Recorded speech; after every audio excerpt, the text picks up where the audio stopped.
Yeah.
I am very happy to welcome Professor Morita. He will speak on the existence problem of compact quotients.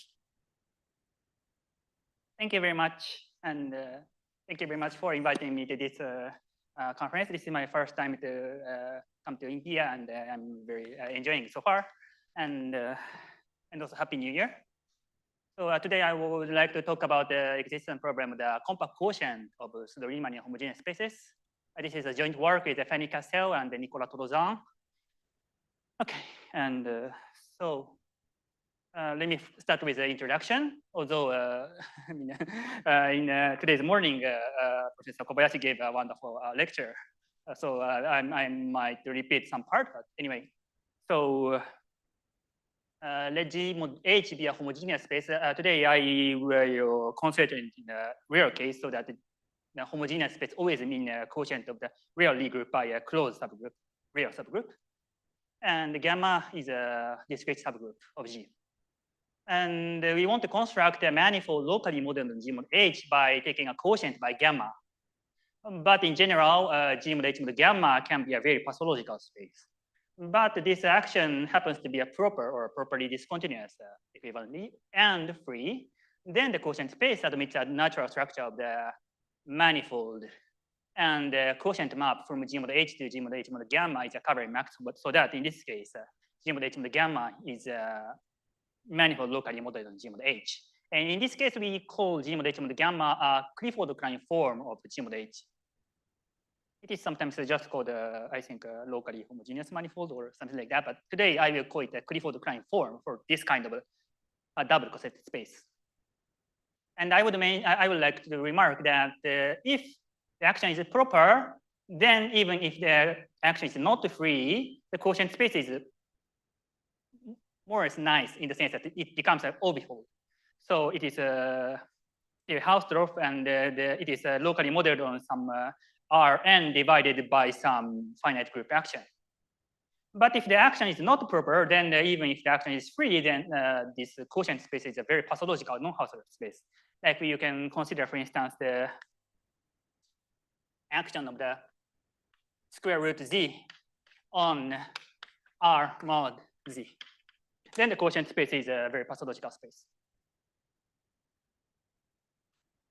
So the properness is very essential, very essential condition. Okay, and as I explained in Kobayashi's lecture, if you are given a G-invariant geometric structure on G mod H, then you can get a corresponding geometric structure on G mod gamma, like a Pseudo-Riemannian model. And conversely, in some case, if your geometric, if you're considering a very nice kind of a geometric structure, then you can sometimes prove that any manifold if this geometric structure is in fact a Clifford-Klein form. The most important example should be a space of constant curvatures. And I'm going to explain the case of the negative curvature. So let the HPQ to be this space. So the HPQ is an open subset of the real projective space, which satisfies this inequality. In other words, with our definition, this HPQ is a set of all negative definite lines in RPQ plus 1.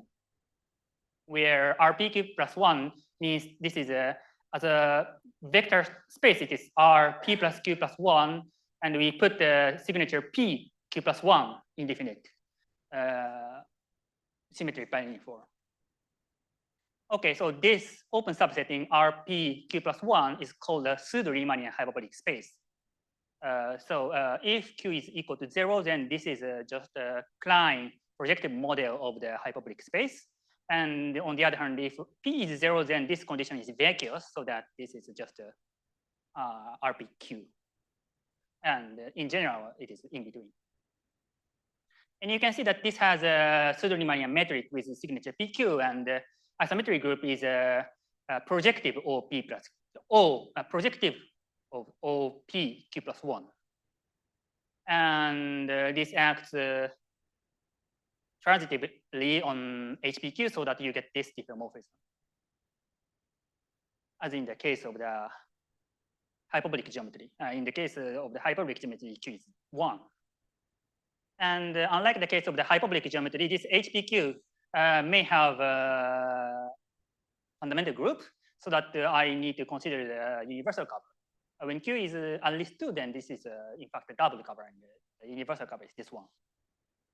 And in this case, you can prove that any Clifford-Klein form of HPQ tilde is a negative space form of signature PQ. Here, negative space form means that the complete Riemannian manifold with sectional curvature identically equal to -1. Because the killing form of OPQ plus 1 induces a constant curvature pseudo-Riemannian metric, which is a G variant. So that the direction from above to this middle one is trivial, not difficult. But in this case, because of the niceness of this geometric structure, rigidity, you can prove the different converse direction, as in the case of the hyperbolic geometry. And I should remark that if you want to consider a positive space form, then if you consider the signature QP instead of PQ, then there is a one-to-one correspondence between this, because here you can consider if you have a negative space form of signature PQ, and if you multiply the metric by -1, then you get this one. So today I will concentrate on this negative space form case and consider all the signature PQ. Okay, and in this talk, I would like to consider the following problem, which was already mentioned in the Professor Kobayashi's talk. So given the homogeneous space G mod H, determine if it admits a compact Clifford-Klein form. So compact quotient, often it is just called a compact quotient. So it asks if you can find a manifold which is locally has a very nice geometric structure, locally modeled G mod H, and also it is topologically nice in the sense that it is compact. And in general, this problem is very difficult and not solved for many cases. Okay, and as a special case, you can consider the case of the G mod H equals HPQ tilde. Then this problem is equivalent to asking if asking to determine all PQ pair of the natural numbers such that there exists a compact complete pseudo-Riemann manifold of signature PQ with a sectional curvature -1. Okay. And a small remark is that if G is linear, which is the case I considered, today I always assume that the Lie group G is linear, so that you can always apply the Silberg's lemma, and passing to the finite index subgroup, you can get the torsion-free subgroup. So that the existence of the compact Clifford-Klein form is in fact equivalent to the existence of a torsion-free discrete subgroup, which acts properly, co-compactly, and freely. But the freeness is automatic from the torsion freeness and the properness, so that this condition is equivalent to this. So so it makes life a little bit easier if you concentrate in the case of the torsion free sub. Also, the problem is insensitive to passing to the linear finite covers of G or adding compact factors to H or etc. because the freeness is now not the problem. Okay, and there's a lot of approaches to these problems, and I would like to list some of the major approaches. The one is using the structure theory of the reductive Lie groups, so namely the properness criterion in terms of the KAK decomposition of the reductive Lie group G, which I think will be explained in tomorrow's Kobayashi's talk. But anyway, so this approach is using this properness criterion or that kind of things, you can get some non-existence results and existence results for the compact quotient, including the example explained today's Kobayashi talk, and also Ibu Bunowa's work, and also myself, some generalization of this Kobayashi's result. And the systematic search for this systematic search for G mod H to which this method applies, it was done later by Okuda and Bohansky, Tralle, and Polish groups. I mean, Polish. I mean, people in Poland are not Polish. Sorry, not a technical word in mathematics. Sorry. Okay, and also there is a method using a homogeneous dynamics, like Ratner's orbit closure theorems and Zimmer's cycle superrigidity, which first was done by Zimmer and then Labouri and Moses. And there's another method also mentioned in today's Kobayashi's talk about the infinite dimensional detail representation theory. Decay of the matrix coefficients gives you some result. It was first done by Marguerite, and Shalom did a different kind of result. And the systematic search for the example to which Marguerite's method applies was done by O and then Bunowa and Kobayashi. This was also mentioned in today's morning's Kobayashi's talk. And then there is another method based on the cohomology, named the drum cohomology and relatively algebra cohomology, which I did in my PhD. And so this I think goes back to the work of Ravi Kulkarni and then Kobayashi Ono and Bruno Labouri and myself, and also the work of Nicolas Tolozan. And very recently, it is not written yet, but there is a recent work by Cassel and Tolozan based on the geometric theory, more precisely the anosoph representation theory. Okay, and the nice thing about this existence problem, the compact quotient, is as I said, there are a lot of the different methods. And also these different methods often gives partially overlapping but different results. So that it's a it may say that you can say that it shows the depth of this problem. And one can say that this problem is one of the crosswords in mathematics. Okay, and let me give one example of this problem. So the case of the HPQ, although this case was already explained in Professor Kobayashi's today's talk.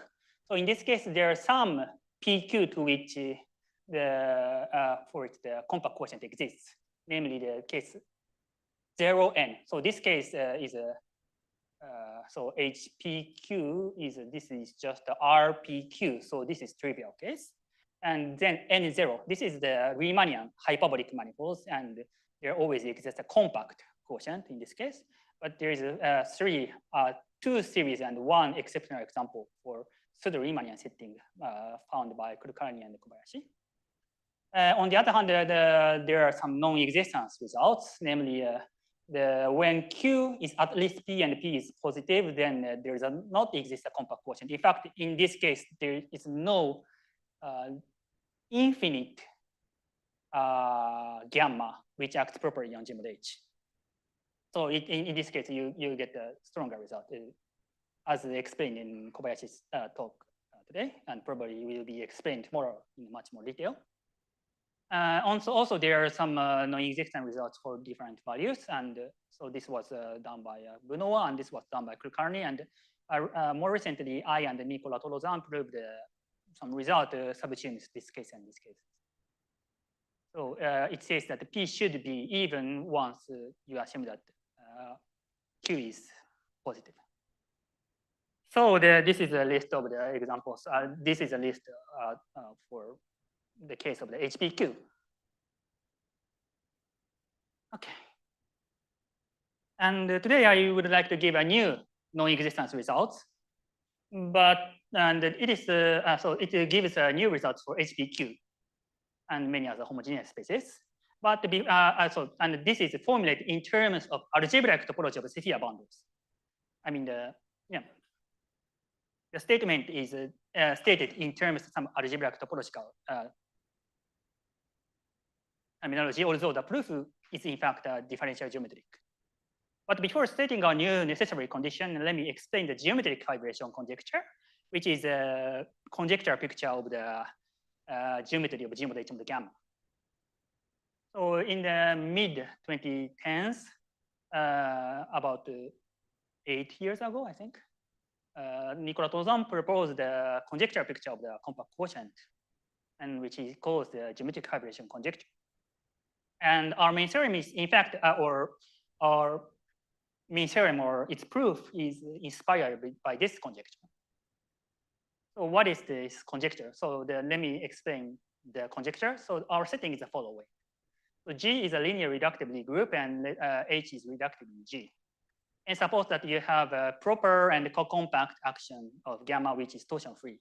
So that you have a compact Clifford-Klein form, compact quotient G mod H mod gamma. For simplicity, I assume that it's torsion-free condition. And then I take a maximal compact subgroup K of G, so that the intersection of K with H is again a maximal compact in H. Then you can consider this double fibration. So you have G mod H mod gamma, but H contains a smaller subgroup K intersection H. So you can consider this fibration. And this fibration has a contractive fiber H mod K intersection H. And then this K intersection H is also contained in K. And you can consider this another fibration whose fiber is K mod K intersection H. So this time this is a compact fiber, but this has a non-trivial topology. And I would like to remark that since gamma is torsion-free, these actions are automatically free. A gamma action on G mod K intersection H and G mod K are automatically free. And the properties is obvious because K is compact. So these three Clifford-Klein form can be considered. Then the geometric fibration conjecture asserts that you can find some submanifold M gamma inside here. So that if you consider the inverse image of this submanifold inside here, so you consider inverse image here, then this pi gamma induces a diffeomorphism between this inverse image and this G mod H mod gamma. So in other words, this G mod H mod gamma can be nicely embedded inside. You have a nice section, G mod K intersection H mod gamma, so that this is a fibration. So let me say again. So this geometric fibration conjecture can be restated as follows. There exists a section of this pi gamma, which I call sigma gamma, whose image is foliated by K mod K intersection H, the fiber of this one. So in particular, it says that you can find a smooth fiber bundle whose total space is G mod H mod gamma, and typical fiber is K mod K intersection H. Sorry, this KH means K intersection H. Sorry for the inconsistent notation. So, but in fact, it says a little bit stronger thing because this fibration is compatible with these geometric structures. Okay, let me explain this conjecture in one example. So let us consider the case when G mod H is Hn1. So this is often called the anti-Dogit space, ADS n plus 1. So G mod H is this one. And in this case, K and K intersection H is like this. So in this case, so what is what geometric fibration conjecture says is the following. So in this case, G mod H mod gamma and G mod K intersection H mod gamma and G mod K mod gamma are respectively. So this one is just the ADS n plus 1 divided by gamma. And then here you have a based time-like geodesics in ADS n plus 1 mod gamma. Here the time-like means that this is a negative definite direction. And so it's this fibration is just giving a base point, assigning a base point to each geodesics. And instead, you can forget the base point and you get this vibration. So this is, in this case, that double vibration can be restated in terms of the Lorentzian geometry in this way. And the geometric fibration conjecture says that this ADS n plus 1 divided by gamma should admit a foliation by time-like geodesics. And even for ADS n plus 1, this conjecture I think is not solved yet, except for the case of ADS 3.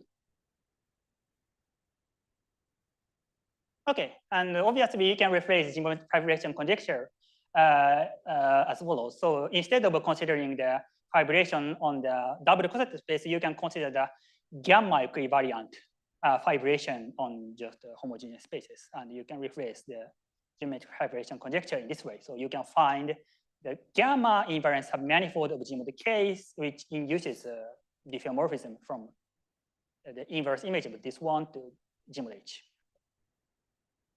So I just removed the gamma here, and instead I added the word gamma invariant here. Obviously, they are equivalent. Okay, so there's some supporting evidence for this conjecture. Namely, first, this geometric fibration conjecture is true for standard compact quotient explained in Kobayashi's talk, and it is not difficult to see. And also, geometric fibration conjecture, the validity of the geometric fibration conjecture is an open condition. Namely, so you can consider the moduli space of all compact Clifford-Klein form with given abstract torsion-free subgroup. Given an abstract torsion-free discrete subgroup gamma 0, then you can consider moduli space of compact Clifford-Klein form with gamma equals gamma 0. Namely, you can consider the space of all discrete embedding of gamma 0 inside G, so that this quotient gives a compact Clifford-Klein form and then divide it by the conjugate. So this is a moduli space of the Clifford-Klein form with a prescribed abstract discrete group. Then the set of all this point in the moduli space such that the geometric fibration conjecture is true is open in N, this moduli space. This is not difficult to see again. And in particular, this geometric fibration conjecture is true for a small deformation of the standard quotient. And beyond the standard quotient or its small deformation, there are two cases where the geometric fibration conjecture is known to be true. The first example is the case when G mod H is a group manifold of POM1. So this is as a space, it is just a Lie group PON1, but you consider left and right action. And so in this case, the validity of the geometric fibration conjecture was proved by the work of Girito and Cassel, which is, this was published in 2017, but it was in fact done before the work of the Prasad, and I think one of the motivation for him to formulate the geometric fibration conjecture is that this is true in this case. So this predates the geometric fibration conjecture. And I would like to remark that when n equals 2, this is an anti-Dojit string manifolds. Okay, and in this case, so when n equals 2, and let us consider the gamma 0 to be the surface group with a G at least 2. then the moduli space M for this surface group is not connected. However, so this statement says that the geometric hybridization conjecture is true for every point of N, including the one which does not belong to the same connected component as the standard one. Okay, then there is another example where the geometric hybridization conjecture is true, namely the case of the O2N2 mod UN1. This is proved by very recent result by Monclé, Shirenka, Tolozan, and also Kassa Tolozan. This one is not published yet, and this one is put on the archive on the last October, I think. Okay, in this case, more strange thing happens.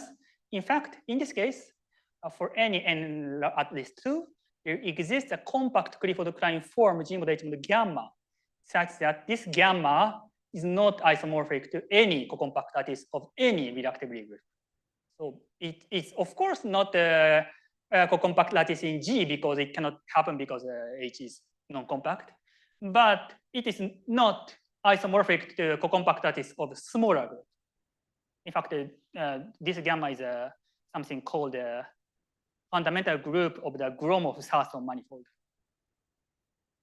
And in fact, for n equals 2, 3, 4, then this kind of example was earlier found by Lee and Maki using constructing some strange Coxeter group. But their method is more geometric. In any case, so there are some very strange quotients, but this condition 4 says that geometric hybridization conjecture is true even for such very strange gamma. But besides these examples, the geometric hybridization conjecture is widely open. In any case, so this geometric hybridization conjecture should imply some general result for the existence problem compact quotient, namely if you write n as a normal bundle of this compact homogeneous space K mod K intersection H in G intersect G mod H. So this is a normal bundle. Then the geometric hybridization conjecture implies that G mod H admits a compact Clifford-Klein form, compact quotient, only when this normal bundle is trivial as a vector bundle. In fact, this statement is in fact conjecture by Kobayashi and Yoshino in mid-zeros. But the point is that this geometric hybridization conjecture, which is some conjecture about the conjecture picture of the geometry, should imply this condition. And the proof is not difficult because so if you believe the geometric hybridization conjecture, then you get a vibration like this. And we, in fact, do not even need the gamma equivariance of M. You can just say that you can find some M whose inverse image is diffeomorphic to G mod H. Then you look at this inverse image rho inverse M, which is diffeomorphic to G mod H. So this is a picture inside G mod K intersection H. So this is something like this is a G mod H. And here you have M.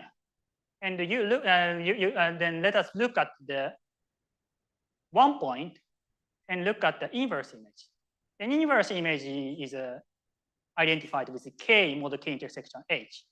And since this is 1 point, that normal boundary is of course trivial, so that it's pulled back. So here again, the normal boundary should be trivial. So this is not that difficult.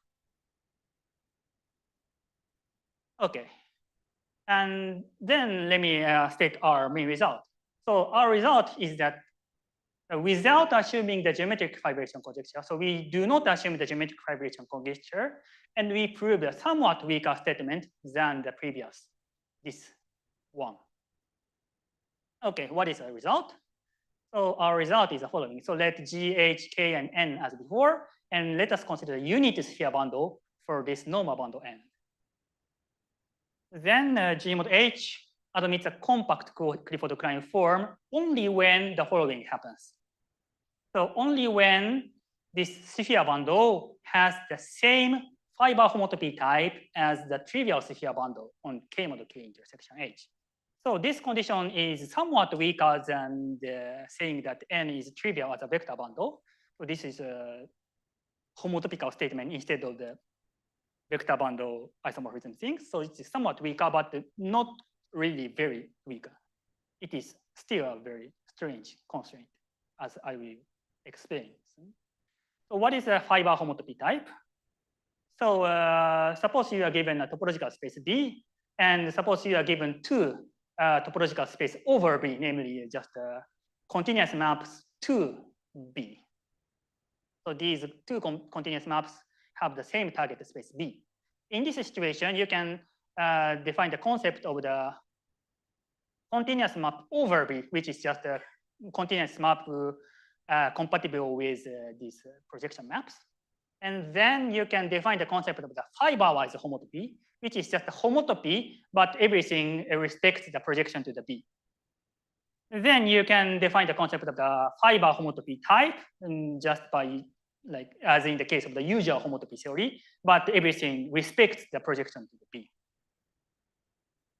So you have a unit sphere bundle here, and this sphere bundle has a say is at the level of fiber-wise homotopy. This is the same as this boring one. This is our condition.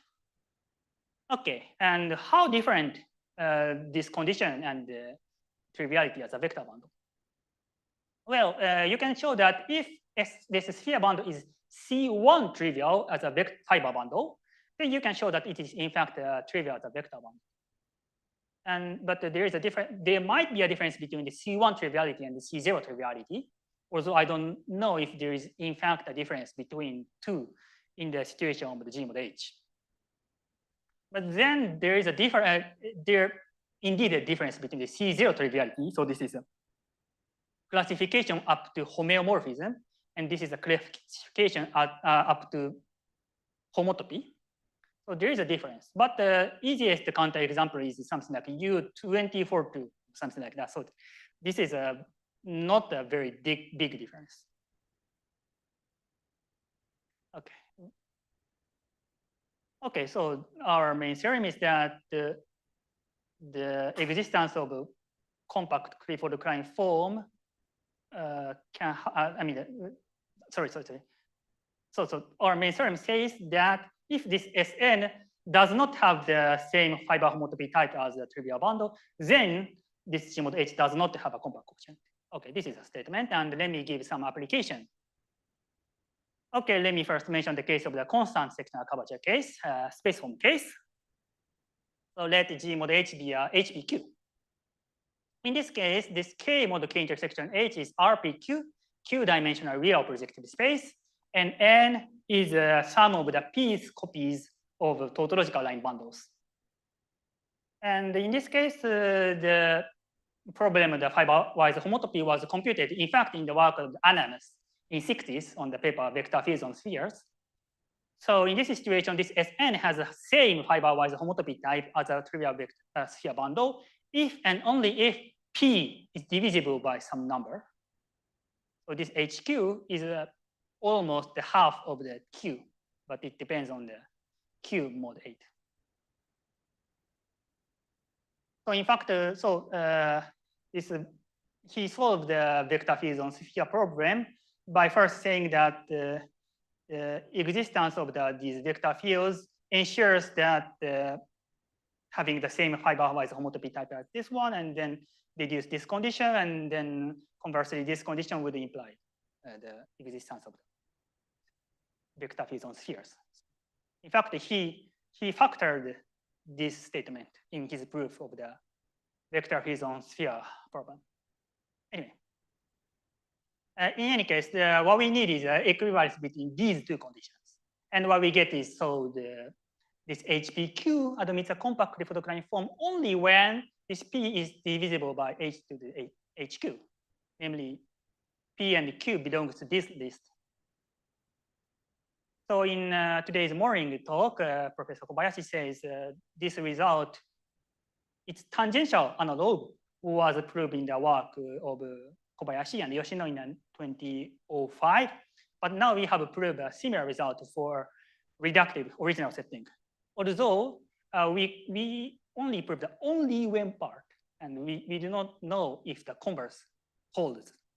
And if we believe the conjecture mentioned by Kobayashi in today's morning talk, then we cannot expect the converse direction, but we don't know. In any case, except for these cases, there does not exist a compact quotient, or equivalently, there does not exist a compact negative space form of signature PQ. Okay, so this is the previously known cases, but we have proved new results. And in fact, that list includes all the previous non-existence results. Although there are some unsolved cases. Okay, and we were able to also solve the case of the SLMK mod SLMK with k equals R or C or H. In this case, there does not exist a compact Clifford-Klein form for any value of n and m. But in fact, today's main theorem gives a solution to all cases but these two special cases. The problem is that in these two cases, the problem is essentially that so RP3 and RP7 has trivial tangent bundle, which comes from the quaternions and octonions. And that's a problem, in fact, so that we cannot apply our method to these two special cases. But fortunately, very recently, another method by Cassin and Tolozan solves all the cases where n equals n plus 1, including the case of these two.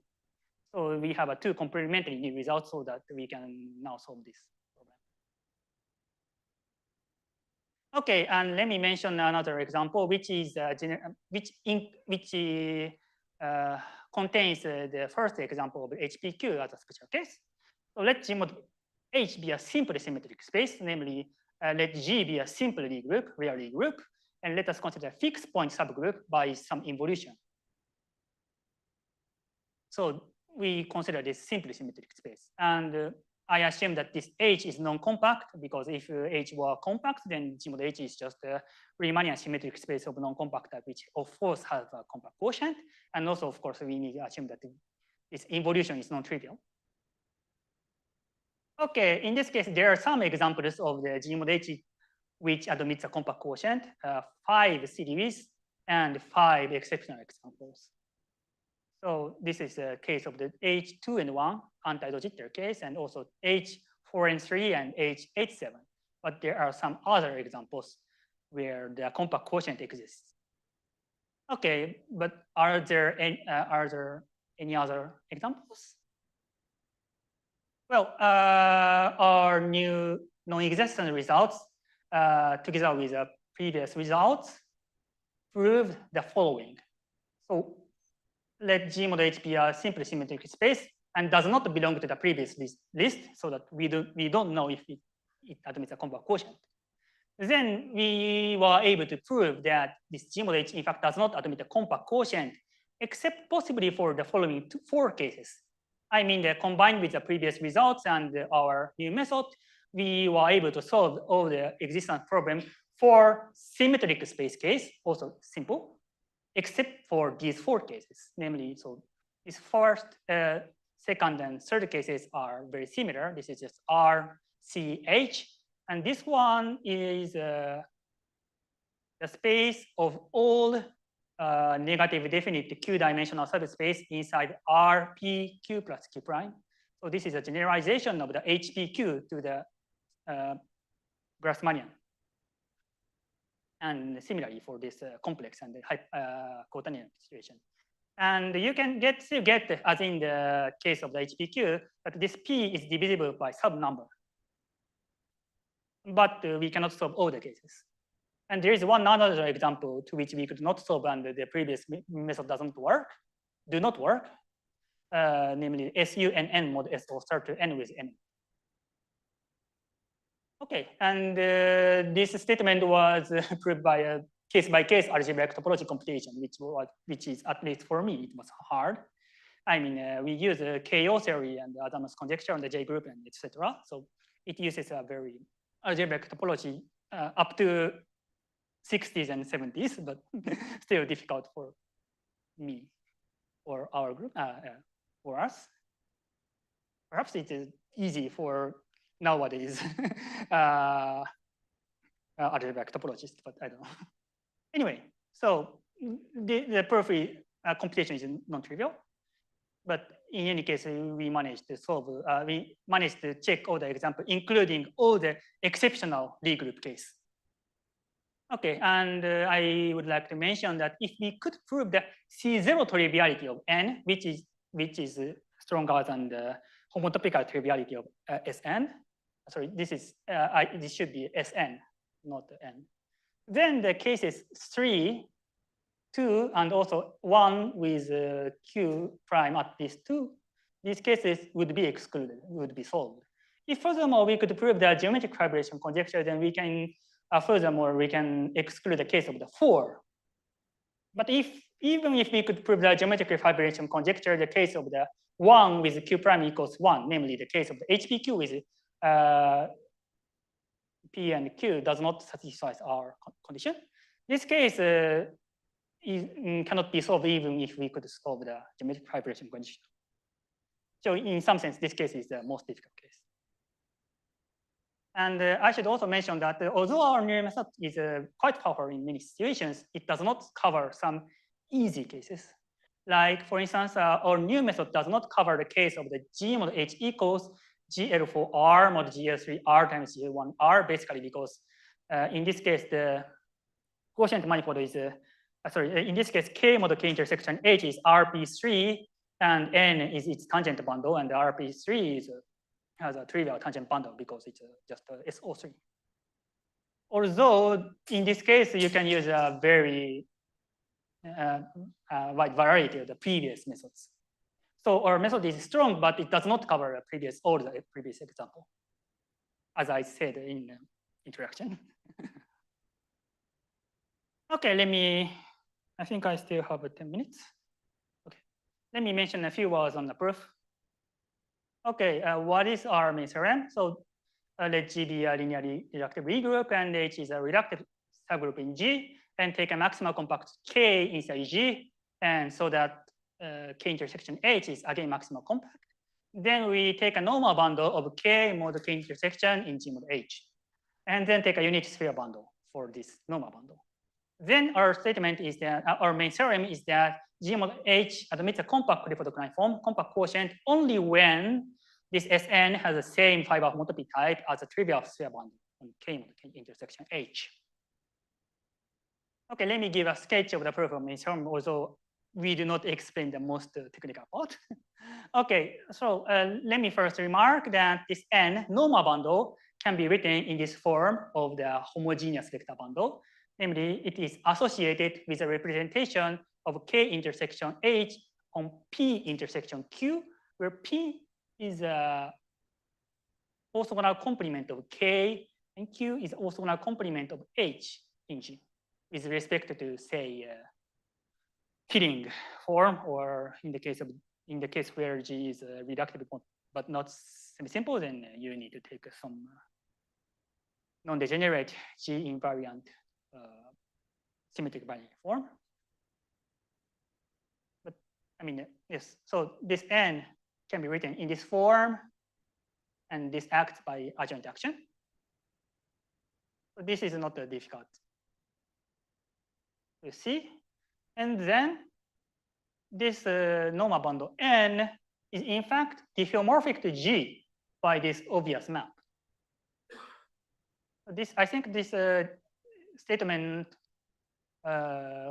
in a general setting was proved in Kobayashi's work.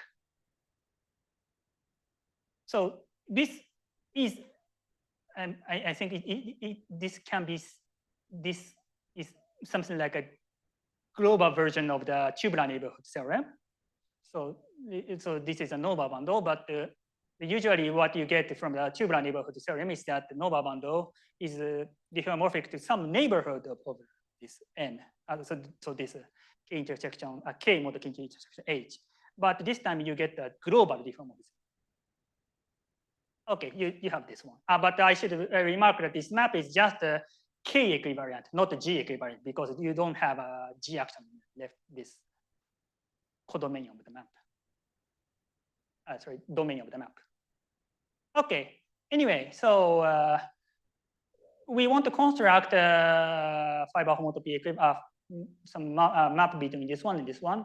And for this, we take some section of this pi, gamma equivalent section, sigma of this projection. So this double fibrilation is the one we consider in the formulation of the geometric fibrilation conjecture.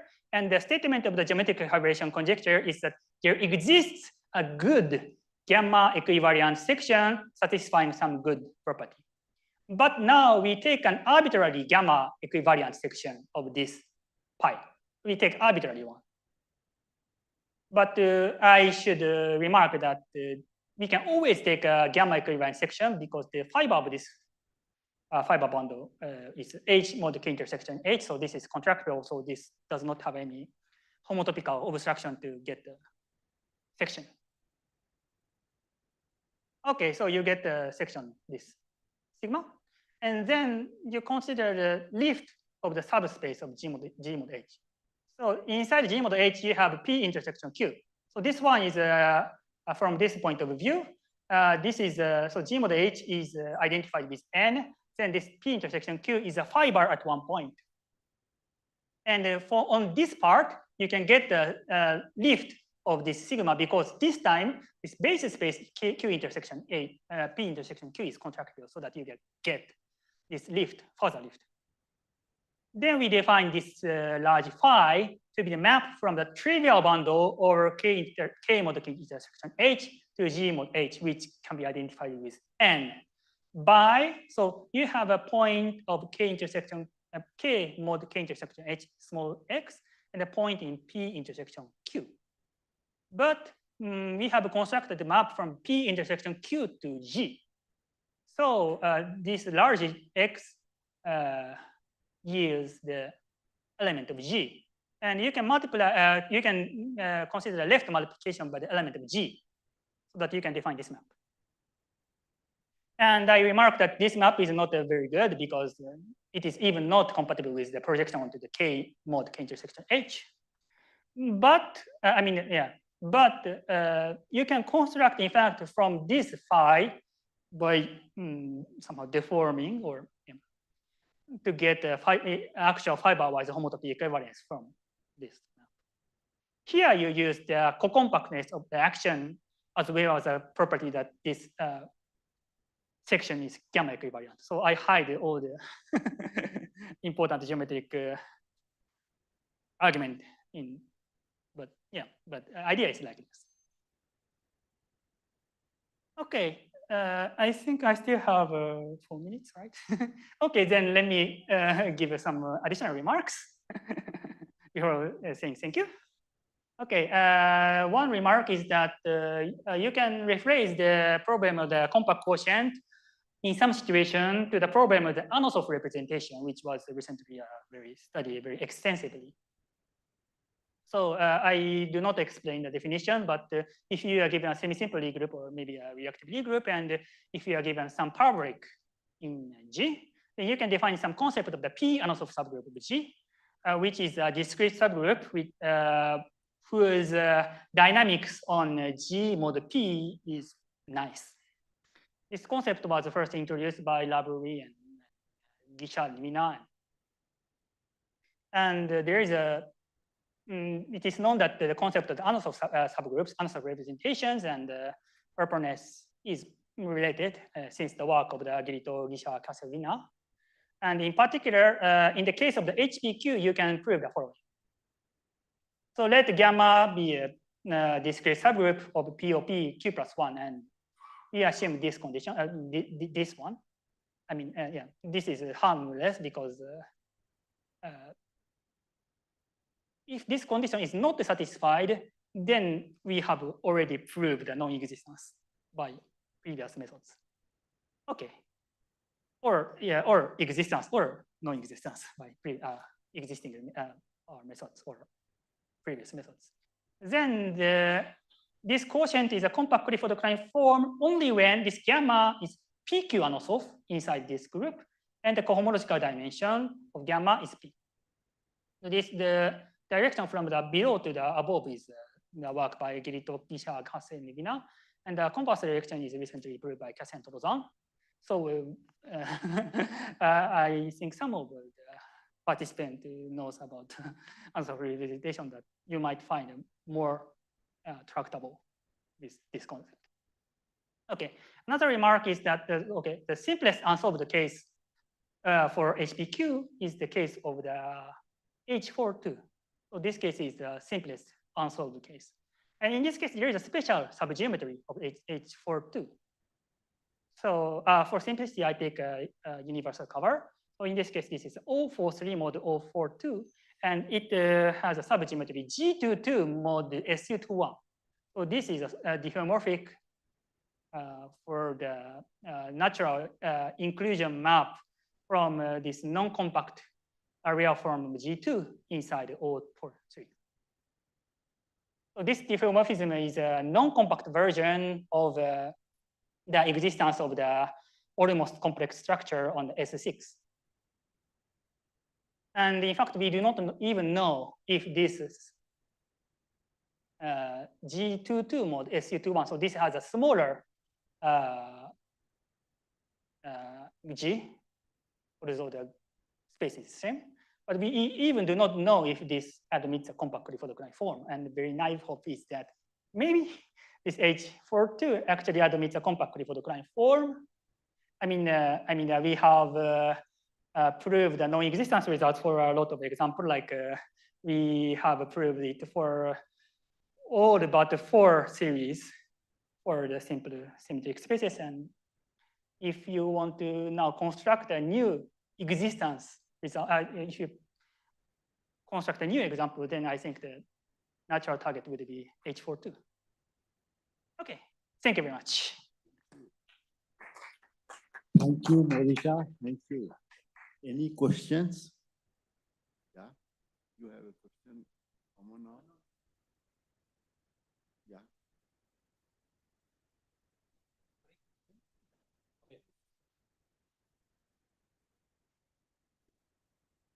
Regarding the group gamma, is it known or conjectured that gamma must be a lattice in maybe some other semi-simple league? Or No.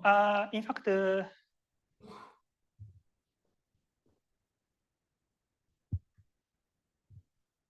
yes, this work proved that this is not the co-compactor, but also not the.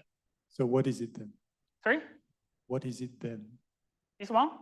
It is something called a fundamental group of the Gromov-Sarson manifold, which is obtained by taking a branched cover of the hyperbolic end manifold.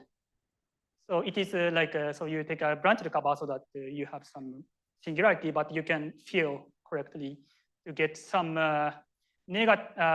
strictly negatively curved, but not hyperbolic manifold. And for such a manifold, you can construct a representation into the larger group, O2 and 2. How do you know that it's not co-compact lattice? I think by some rigidity results. I don't know. You mean that it is not the co-compact lattice inside? Inside some B group. So I'm afraid that I have never read proof of that, but I think you can use some rigidity results to exclude a possibility like that. It's Wang's finiteness theorem. It's Wang's finiteness theorem. So because it's a Gromov hyperbolic group, so it would have to be a lattice in SON1, and there's too many of them, so it just breaks Wang. Thank you. Anybody else? Anything? So we thank Morita again for a very nice talk.